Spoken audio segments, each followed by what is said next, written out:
Okay, thanks for the introduction. Hello everyone, I'm Xinyi from Tsinghua University. And today I'm happy to be here to share with you about using word clarity as a metric in sampling keyboard test sets. As we know, smart devices such as smartphones are pervasive in our daily lives. And most of them support text entry using a smart keyboard. But there's one thing that we should be clear: how to evaluate a keyboard.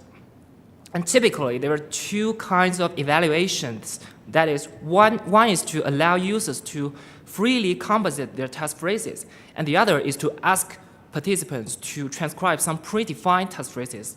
And the latter method usually contains the following steps. First, we choose some task phrase, and then we ask the test users to transcribe the phrases on the keyboard. And finally, by measuring the time and comparing the output with the input, we can get the text entry speed and error rate results. And this procedure implies the importance of selecting proper test phrases, as it may affect the measured performance. And generally speaking, there are two major considerations when designing a user study, that is, external validity and internal validity. The external validity describes the extent to which the observed effect is generalizable in realistic settings, and internal validity describes the extent to which the observed effect is due to the test conditions. And corresponding to the two dimensions, there exists two ways to design text entry experiments. One is to select different test phrases from a large phrase set and distribute them to different users. As the number of test phrases is relatively large, this method has an advantage on external validity. However, as each user enters different test phrases, the internal validity is weak. And the other way is to use only one test phrase set for all participants. As the number of test phrases is relatively small, this method is usually weak on external validity. But as all users enter the same phrase, this method has strong internal validity. And in this paper, we focus on the second method, and our goal is to improve the external validity of such a method. And so, how do text entry researchers carry out their user studies? To answer this, we surveyed all of the published papers in Kai and Wist that use the McKenzie phrase set, and here's the result. First, we found that the average number of participants in a study was 14, and we found that the average number of test phrases in a condition was about 28. This implies that for a within-subject study, an average of 28 phrases would be tested. And for between-subject studies, the amount of test phrases could be up to about 400. And interestingly, almost all the papers used randomly sampled phrases from the McKenzie phrase set. And it is intuitive that random sampling would introduce sampling bias, and therefore researchers have proposed metrics to improve the quality of the sampled phrase sets. Pareto used relative entropy to ensure that the bigram frequency of the sampled phrase is similar to that of the superset. And Levertel emphasized that the sampled phrase should be memorable and proposed metrics to quantify the memorability. Here shows some examples. And besides the above-mentioned metrics, researchers have also noticed that word clarity may also affect the measured performance. For example, on a standard QWERTY keyboard, when you are entering word in or on, the position of the two words are very close on the keyboard. And given the similar input, current commercial keyboards usually use a Bayesian algorithm to predict the input. And here, the noise in touch location is usually modeled using a 2D Gaussian distribution. And the second term is usually a word and its corresponding frequency from a language model. And in this case, it is very likely that the algorithm would confuse words in and on. However, if you are entering words plate or place, you will find the position of the two words to be more distinguishable, and thus the prediction accuracy when entering these words might be higher. And given this observation, we raised 3 research questions that we seek to explore during this research. And first is how to quantify word clarity.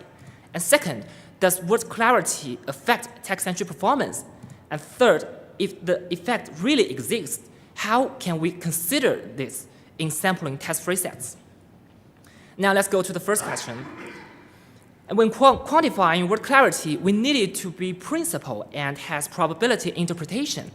And as word clarity describes the confusion between different words, we calculate the probability that a user intends to enter a word A, but generated the input that corresponding to word B. By treating each tab individually, we can get a product form like this. And here we only considered words with identical length. And now this probability can be calculated using a Gaussian distribution. Let's take the horizontal axis for example. And we can use the area under the probability density function for this probability. And here, W is the width of the key, and sigma quantifies the level of input noise.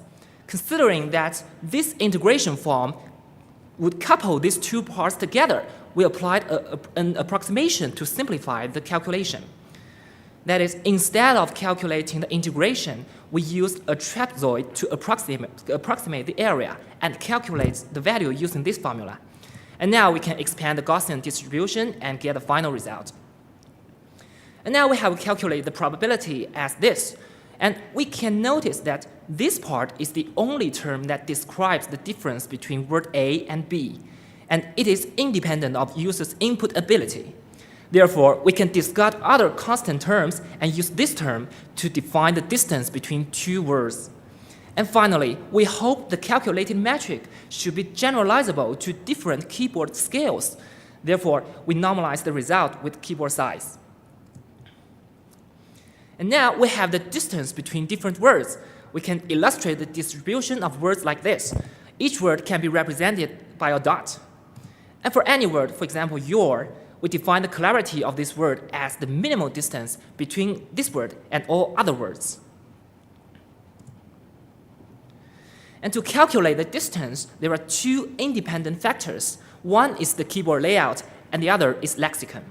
We use a standard QWERTY layout on Android phones to calculate the spatial distance between words.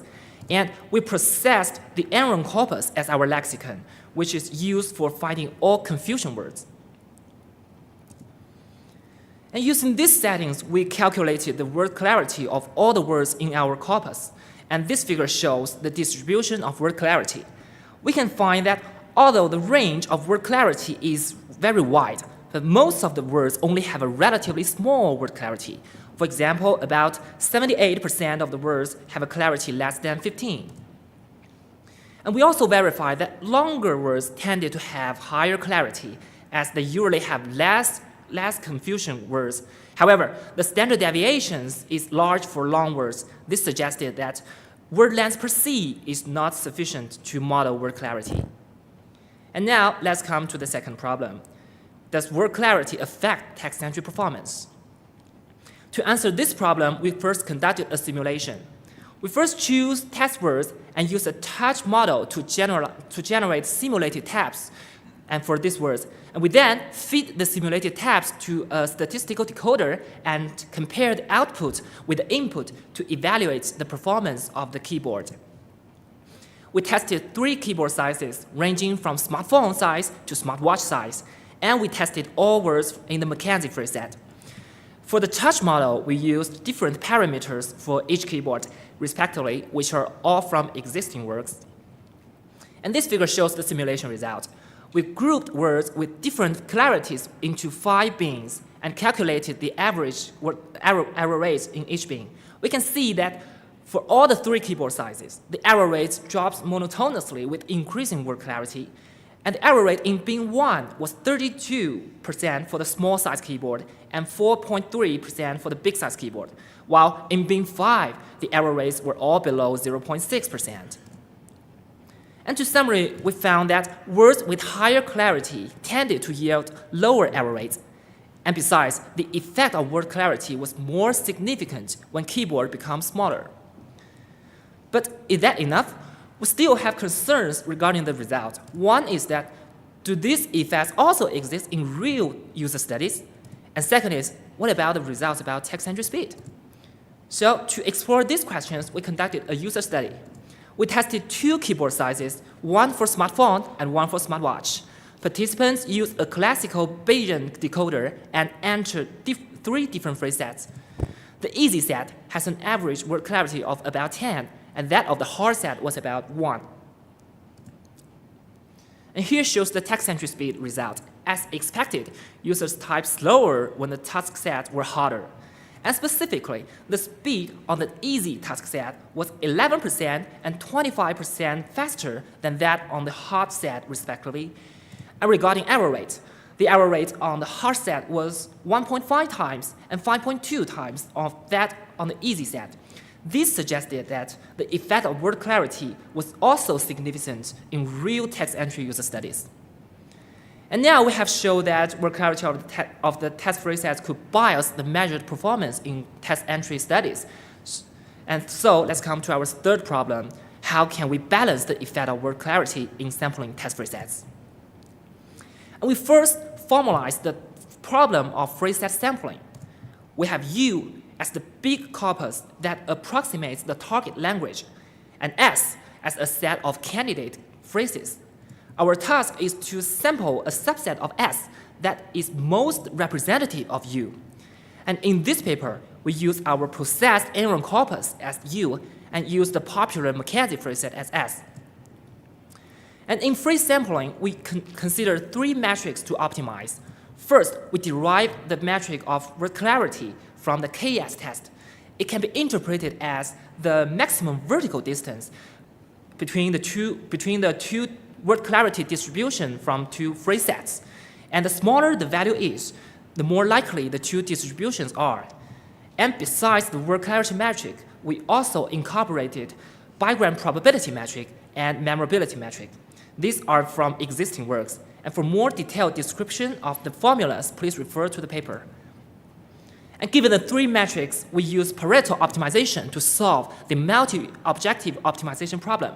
And this figure describes the idea of Pareto optimization in 2-dimensional space. First, we normalize the matrix so that the best value was 1 and the worst value was mapping to 0. Then, each candidate solution can be represented as a dot and can be coordinated according to its metric values. And the gray dots are called dominated, as it was not optimal in either metric. And the red dots are called Pareto optimized, as they are all optimal under certain weighting of between the metrics. And specifically, we can draw a 45-degree line, and the dot most close to this line is typically called the solution that yield the most balance between the metrics. And given our 3 optimization metrics, we use Pareto optimization to find the optimal phrase sets in 3D space. And here, we explored over 10 billion candidate phrase sets, and this figure shows the Pareto front of the phrase sets with the size ranging from 20 phrases to 160 phrases. And similar as the 2-dimensional condition, we choose the phrase set that is the closest to the 45-degree line as the triple optimized phrase sets, referred to as T20 to T160. We can see that the score of the optimized phrase sets are higher than the phrase sets from existing works in terms of all the dimensions. And specifically, we ran another simulation to get 1 million randomly sampled phrase sets and calculated the average score. We can see that the metric scores are all lower than our phrase sets. Another interesting finding is that our optimized phrase sets with smaller size seem to be subset of those with larger sizes.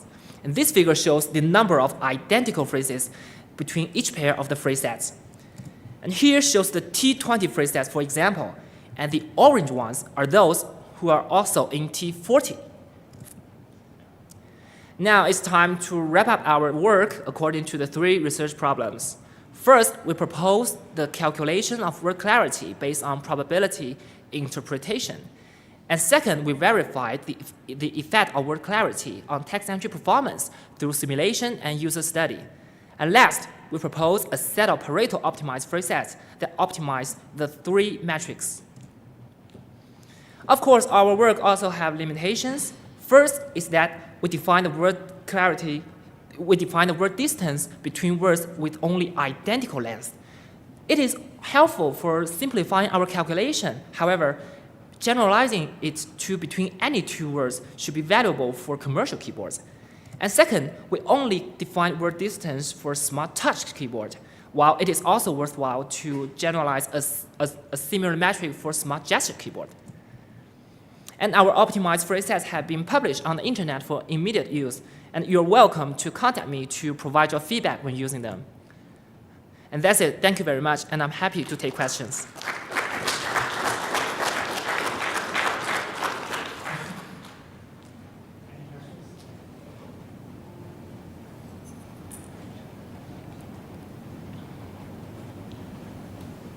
Thad Starner, Georgia Tech. I really enjoyed this. I was wondering if you could go a bit more about how you might use clarity for next word suggestion on some of these keyboards. You mentioned next word suggestion? Yeah. Okay. Actually, in this work, word clarity is a topic that many researchers have noticed long before, but it has never been seriously faced and evaluated. And in this work, we take the first step to using word clarity to optimize the phrase set sampling. But for next word suggestion, we think word clarity is this problem is similar like that, like our first limitation that is about defining word clarity between words of unequal length. That is, we should augment the calculation model to incorporate word clarity. And for example, in the next word prediction, we usually use a penalty for looking ahead. And during this calculation, we can incorporate the calculation of word clarity in it. And this should be helpful. I guess that's it. It seems to me that clarity would penalize suggesting longer words and push you towards more the in-on, the short things that get messed up all the time, which would be very interesting to combine what you're doing with the next paper. Yes, that's a great suggestion. Thank you. Thank you. Yeah.